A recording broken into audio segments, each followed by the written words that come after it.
salue, je dis shalom, je dis bonjour, je dis bonsoir de partout où vous êtes connectés. Bien-aimés, que la paix, la joie et la bénédiction de l'Éternel, notre Dieu, soit votre partage.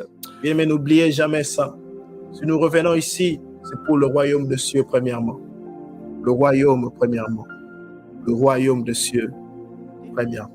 Et bien aimé, si c'est votre première fois de nous rejoindre dans Hope Minute, j'ai dit soyez le bienvenu. Frères et sœurs, je suis dans la joie. Nous sommes dans Hope Minute et dans notre programme de prière d'enseignement que nous appelons prière d'intimité. Et celui qui vous parle s'appelle le serviteur de Dieu, Sédou Kadima. Le thème de ce soir sera intitulé « Je serai pour vous un père et vous serez mes fils et mes filles. » 2 Corinthiens, le chapitre 6, verset 18. La Bible me dit ceci. 2 Corinthiens 6, 18. « Je serai pour vous un père et vous serez pour moi des fils et des filles, dit l'Éternel Tout-Puissant. Amen. » 2 Corinthiens, le chapitre 6, le verset 18. Bien aimé, prenez avec moi aussi Jérémie 31, chapitre 31, le verset 1 à 3. La Bible me dit ceci. « En ces temps-là, dit l'Éternel, je serai le Dieu de toutes les familles d'Israël, et ils seront mon peuple. Ainsi parle l'Éternel, il a trouvé grâce dans le désert, le peuple de ceux qui ont échappé au glaive. Israël marche vers son lieu de repos. De loin, l'Éternel se montre à moi. Je t'aime d'un amour éternel. C'est pourquoi je te conserve ma bonté. » Amen. La toute dernière lecture sera dans le livre de Jean chapitre 1, le verset 12 à 13. La Bible me dit ceci. « Mais à tous ceux qui l'ont reçu, à ceux qui croient en son nom, elle a donné le pouvoir de devenir enfants de Dieu, lequel sont nés non du sang, ni de la volonté de la chair, ni de la volonté de l'homme, mais de Dieu. » Amen. Éternel, mon Dieu, ta parole est forte. Ta parole, Seigneur, c'est ce qu'il nous faut pour nourrir nos esprits, Seigneur, nous purifier, nous sanctifier et nous guider vers toi, le Saint de Saints. Père, je prie que cette parole puisse, Seigneur, nous éclairer, trouver une place dans nos âmes, dans nos esprits. Et Saint-Esprit, je prie aussi que tu puisses nous aider à discerner, à mettre en pratique cette parole. Saint-Esprit, viens, parle à ton peuple. Que cette parole apporte la puissance, Seigneur, de l'adoption, la puissance de la victoire du nom de Jésus-Christ dans leur vie, de partout où ils sont, au nom puissant de Jésus-Christ. Jéhovah, merci. Seigneur Jésus, gloire à toi. Au nom de Jésus, nous avons prié. Amen. L'Éternel nous dit, je serai pour vous un père et vous serez pour moi des fils et des filles. Bien-aimés, il s'agit ici d'une nouvelle série d'enseignements. Bien-aimés, nous sommes dans la première partie de cet enseignement et ici, on va aller vraiment mettre de base pour que quelqu'un puisse comprendre le message. Et cela aussi signifie que, bien-aimés, ça serait important de prendre note. Si vous pouvez prendre note, prenez note. Bien-aimés, parce que cela va vous aider à comprendre comment est-ce que l'Éternel va nous guider et qu'est-ce que l'Éternel attend de nous par rapport à ces messages. Et moi, je prie ce soir et à cause de cette parole, mon frère, ma soeur, que la grâce de celui qui s'appelle ton Père, là dans le ciel, puisse te localiser. Même toi qui n'étais pas enfant, toi qui ne te reconnaissais plus enfant, que la grâce, bien-aimée, de cette parole, de son amour puisse te localiser.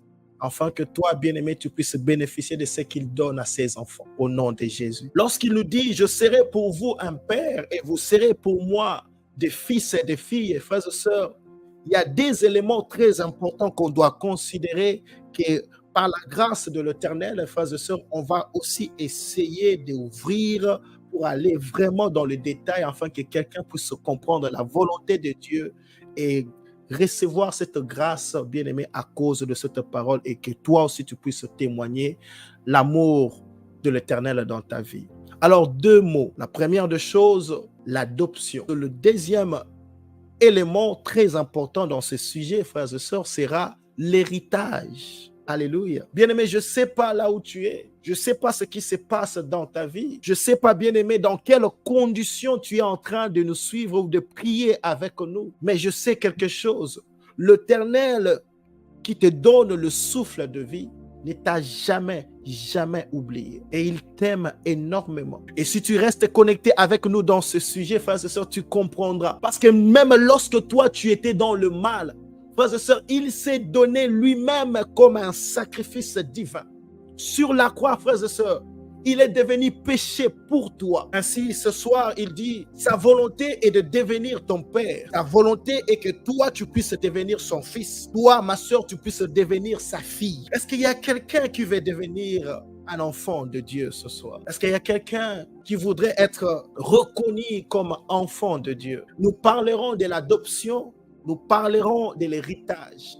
L'adoption, frères et sœurs, que l'Éternel, un acte que l'Éternel a accompli, enfin nous donner place dans sa famille. Et l'héritage, frères et sœurs, c'est là où on va comprendre maintenant qu'est-ce qui se passe lorsque toi, tu deviens enfant de Dieu. Parce que lorsqu'on parle de l'héritage, plus souvent, les gens voient seulement le bénédiction.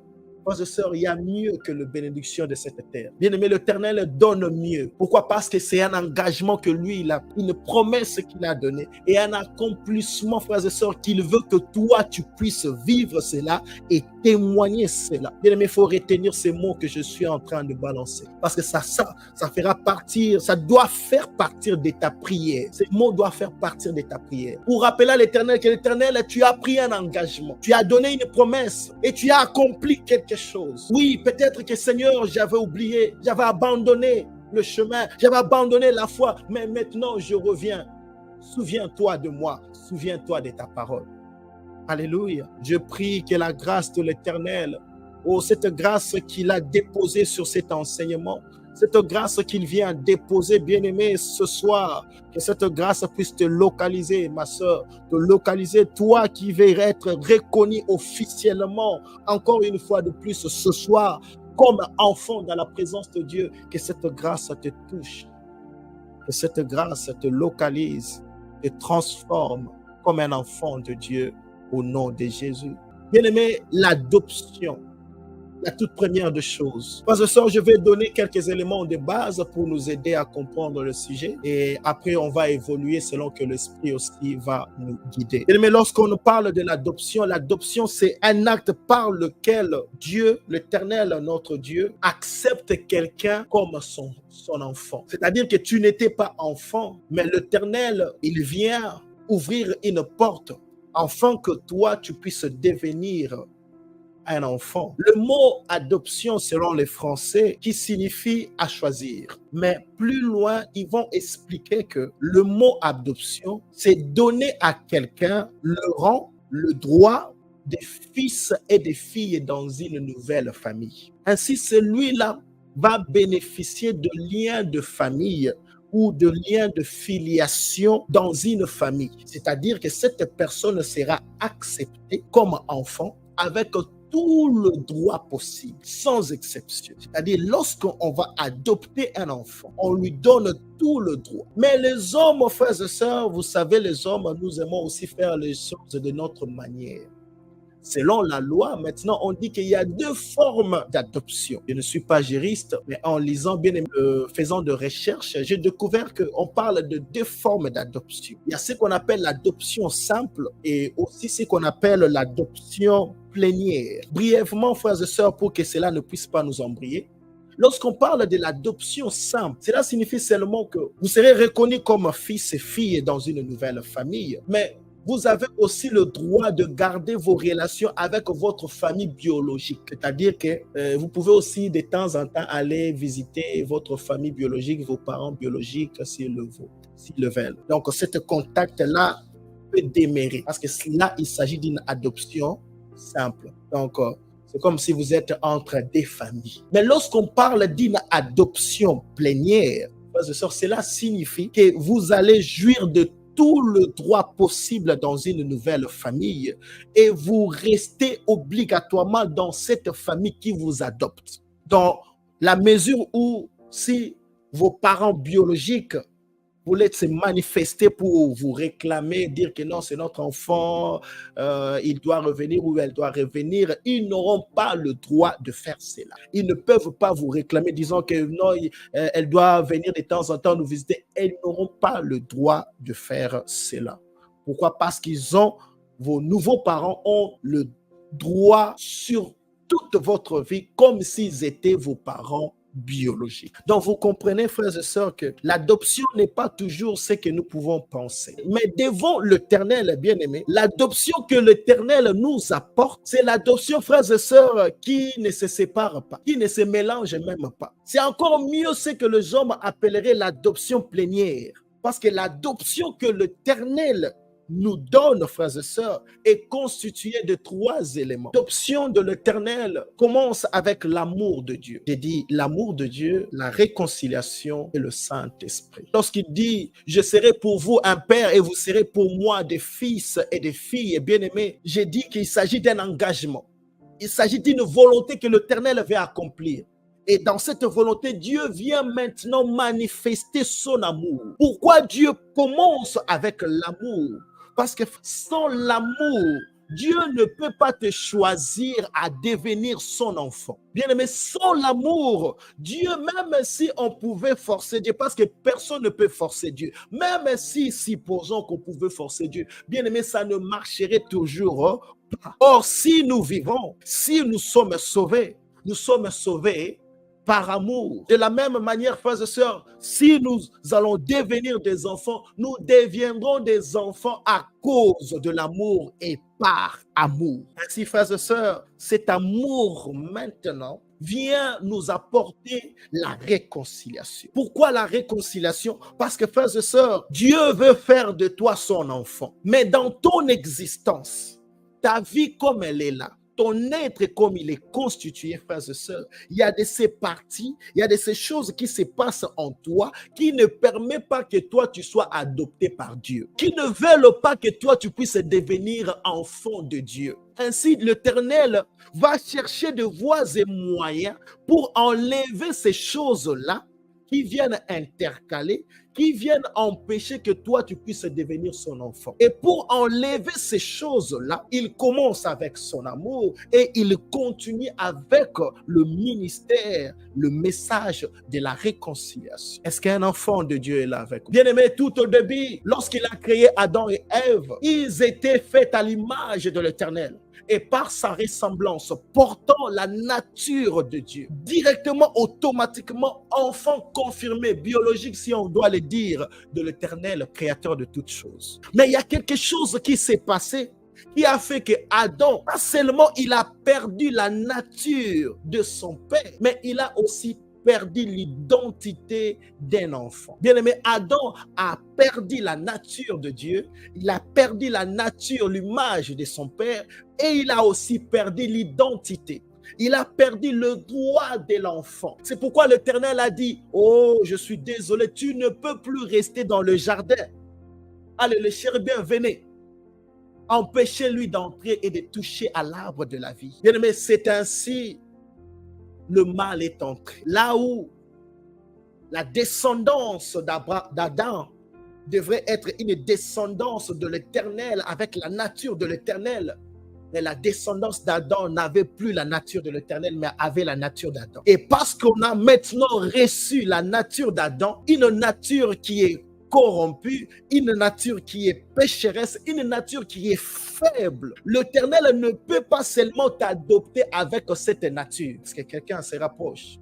L'Éternel voudrait, frères et sœurs, te ramener sur le chemin dans une procédure où, lorsqu'il va t'adopter, il va aussi te redonner sa nature et il va aussi te redonner son identité. Et ainsi, partout dans le spirituel comme dans le physique, toi, tu seras reconnu un enfant de Dieu. Alléluia, frères et sœurs. Mais parce que ce n'était pas la faute de l'Éternel que toi, tu puisses naître avec une nature corrompue, bien-aimé, il revient avec amour. Malgré cela. Pourquoi? Parce que par l'amour, frères et sœurs, c'est là où il t'apporte la grâce pour être sauvé. Il t'apporte le pardon du péché et il te donne le Seigneur Jésus-Christ. Alléluia. Bien-aimé, il te donne le Seigneur Jésus-Christ. Il te donne le Seigneur Jésus-Christ, frères et sœurs, afin que toi, tu puisses trouver le moyen maintenant de te revêtir de la nature de Dieu.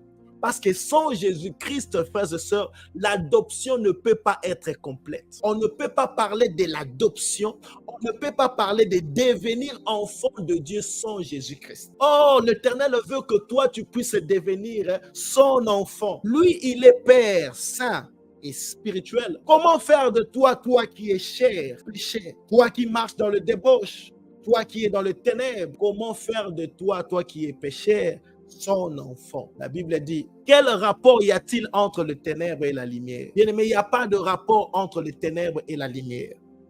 Pourquoi? Parce que l'Éternel qui veut devenir ton Père est lumière. Mais toi qui ne connais pas l'Éternel, tu es dans les ténèbres. Toi qui n'as pas encore donné ton cœur, ton âme, ta vie à l'Éternel à travers le Seigneur Jésus-Christ, tu es dans les ténèbres. Toi qui es aujourd'hui à l'église, demain dans des clubs de nuit, tu y es dans les ténèbres. Tu ne peux pas être reconnu comme enfant de Dieu. Mais il veut que je puisse te rappeler ce soir. Il ne t'a pas donné cet amour pour rien. Je suis dans Jean chapitre 1, le verset 12 à 13. La Bible me dit ceci. Mais à tous ceux qui l'ont reçu, à ceux qui croient en son nom, elle a donné le pouvoir de devenir enfants de Dieu. L'Éternel manifeste l'amour pour ouvrir le chemin de l'adoption. Mais pour recevoir tout ce qu'il lui donne à ses enfants, tu dois d'abord connaître le processus. Et le chemin qui mène vers lui s'appelle le Seigneur Jésus-Christ. C'est pourquoi la Bible dit à tous ceux qui l'ont reçu.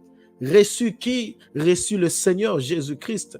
C'est le Seigneur Jésus-Christ maintenant qui donne le pouvoir de devenir enfant de Dieu. Parce que Dieu est esprit, Dieu est amour, Dieu est saint de saints. De toi-même, tu ne sauras pas devenir saint.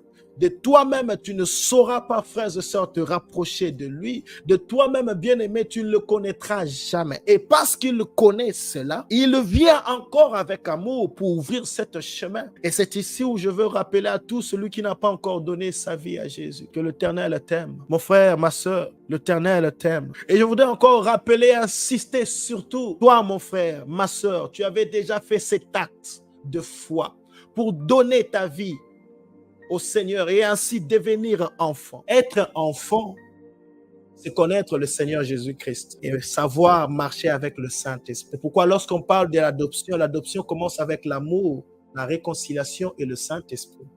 Amen. Mais celui qui ne sait pas marcher avec le Saint-Esprit, automatiquement, il est influencé, conduit ou possédé par les esprits mauvais sans le savoir. Tu peux te retrouver de temps à autre ou même voir même chaque dimanche à l'église, mais sans l'Esprit de Dieu, tu ne lui appartiens pas. Mais lorsqu'il te donne cet appel, il veut que tu puisses comprendre une chose.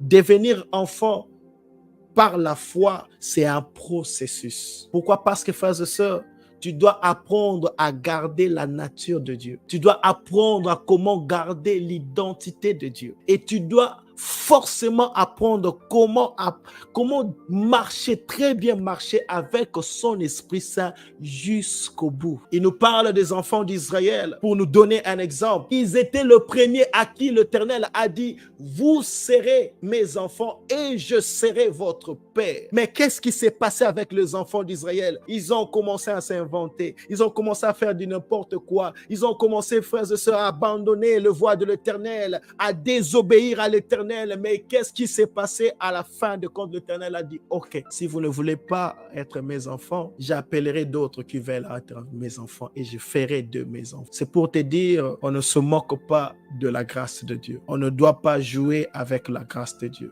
Dieu est amour. Dieu est bonté, mais c'est un Dieu de discipline. Être un parent, peut-être que tu le sais si tu es parent, c'est apprendre, savoir donner l'amour, mais aussi donner la discipline. C'est ce que Dieu est pour nous. Il nous donne l'amour, mais il apporte aussi son amour avec une discipline. L'amour de Dieu, c'est le sacrifice pour toi. L'amour de Dieu, c'est la discipline pour que toi, tu ne puisses pas revenir dans le mal. Son amour marche avec le sacrifice, mais son amour aussi se manifeste dans une forme de discipline. Parce que c'est un Dieu de justice. C'est un Dieu qui aime rester dans sa parole. Et sa parole n'est pas seulement amour, sa parole est justice aussi. Bien, mais ce soir, il veut que je puisse te rappeler, mon frère, ma sœur, qu'à tous ceux qui l'ont reçu, il a donné le pouvoir de devenir enfants de Dieu, lesquels ne sont pas nés de la volonté des hommes, lesquels ne sont pas nés de la volonté du sang, ni de la chair, mais de la volonté de l'Éternel, créateur de toutes choses. La volonté de Dieu a toujours été que toi, tu puisses lui appartenir. Parce que sans lui sur la terre, il sait que toi, tu n'arriveras pas. Sans lui, il n'y a pas la vie. Loin de lui, c'est le ténèbre. Le ténèbre apporte la mort, la perdition, la corruption, la condamnation, la malédiction. Mais lui, à cause de son amour, frères et sœurs, la Bible dit, il a déversé de son sang sur la croix, afin que toi, tu puisses être sauvé. Et Esaïe précise que c'est par ces meurtrissures que nous sommes sauvés. Et ce soir, il veut que je puisse te rappeler, il a toujours voulu être reconnu comme ton Père. C'est-à-dire, il cherche des enfants. Bien-aimé, il cherche des enfants. Mon frère, ma sœur, bien-aimé, aller à l'église, c'est bien. Prier chaque jour, donner des dîmes, des offrandes, gêner, c'est bien. Mais être un enfant de Dieu, c'est mieux. Est-ce que toi, tu te reconnais comme un enfant de Dieu? Regarde ton cœur, regarde ta vie. Bien-aimé, est-ce que toi, tu marches comme un enfant de Dieu? Est-ce que toi, tu sais prier, parler comme un enfant de Dieu? Si on doit t'observer, si on doit analyser tes actes et ton comportement de tous les jours, surtout quand tu es seul, est-ce qu'on dira de toi que tu es un enfant de Dieu? Lorsqu'on parle d'un enfant, bien-aimé, dans une famille, c'est facile à reconnaître que cet enfant appartient à cette famille. Pourquoi il y a toujours cette ressemblance-là? Et les hommes disent qu'ils s'ensemblent, se ressemblent. Est-ce que toi, frères et sœurs, tu ressembles à ton père? Maman, est-ce que toi, tu ressembles à ton père d'amour? Si on doit écouter tes paroles, si on doit regarder tes pensées, ta manière de vivre, de faire des choses, est-ce qu'on dira réellement, j'insiste, est-ce qu'on dira vraiment qu'il s'agit d'ici et d'un enfant de Dieu? À tous ceux qui l'ont reçu, à tous ceux qui ont cru en lui, il a donné le pouvoir de devenir enfant. Il veut que tu puisses te rappeler et apprendre à devenir et à vivre comme un enfant dans la maison de son père, un enfant dans la pâturage de son père. Parle comme un enfant de Dieu, planifie comme un enfant de Dieu, fais des choses comme un enfant de Dieu, prie comme un enfant de Dieu, commence à réfléchir comme un enfant de Dieu. Ne te laisse plus distraire par le monde. Ne te laisse plus influencer par le monde, par le péché, par la chair. Mais recherche l'amour, recherche l'esprit. Et toi, tu sauras comment vivre comme un enfant. Que l'Éternel, mon Dieu, vous bénisse. Bien-aimé, je veux que tu puisses prier avec moi. Dis seulement, Yahweh, moi, je veux être un enfant. Apprends-moi à vivre, à parler, à réfléchir, à faire des choses comme un enfant. Un enfant qui appartient à l'Éternel, saint de saint. Oh, bien-aimé, rapproche-toi dans la prière. Ouvre encore cette porte de la réconciliation pour nos vies, nos âmes. Yahweh, ouvre cette porte de l'adoption pour quelqu'un ce soir. Père, à cause de ta parole, à cause de l'amour manifesté sur la croix, j'ai pris que cette grâce puisse se répandre, afin que quelqu'un, Seigneur, puisse être sauvé ce soir, afin que, Seigneur, quelqu'un puisse recevoir cette nouvelle identité, afin que quelqu'un puisse être, Seigneur, reconnu comme ton fils et ta fille ce soir. Père de grâce, Père d'amour, éternel, mon Dieu, Yahweh, je prie au nom de Jésus, ouvre la porte, transforme leur vie. Reçois, Seigneur, ce peuple. Yahweh, reçois ce peuple. Ils sont là, Elohim, Jéhovah, Seigneur Jésus. Reçois-le. Ouvre la porte, Seigneur, de la réconciliation, la porte de l'adoption, la porte de la justification, à cause de ta parole. Saint-Esprit, apporte cet acte d'amour du sang pour sceller cette adoption, afin qu'il puisse être sauvé. Au nom de Jésus, au nom puissant de Jésus-Christ. Hosanna.